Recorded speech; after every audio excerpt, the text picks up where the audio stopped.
Evening class. I'm Murige Joel Munene.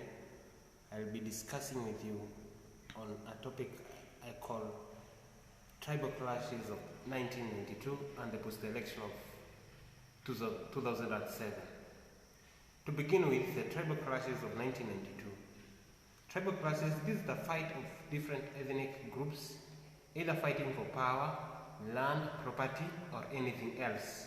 The main was in 1992 with the Molo clashes in the Rift Valley region, which left 5,000 people dead and another 75,000 people displaced.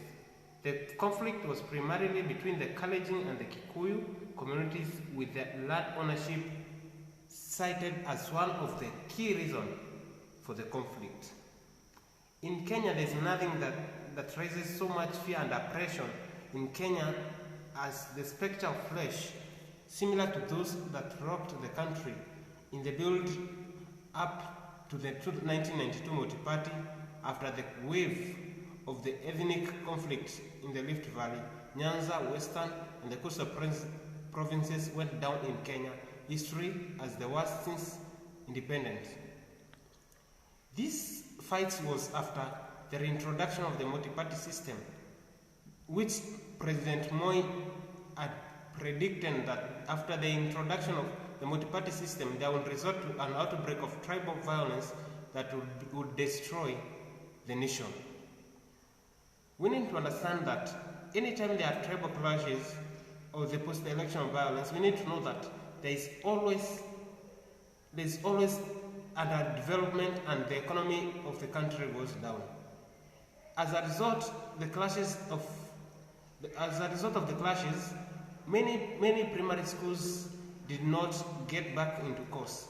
This is because of the fear that there would be more deaths and more fights. Okay, secondly, I will discuss with you the post-election violence of 2007.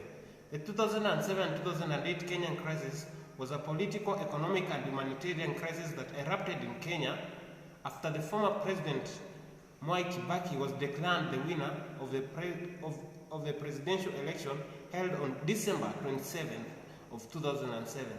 The supporters of Kibaki's opponent, that is Raila Amolo Odinga, of the Orange Democratic Party, alleged electoral manipulation. This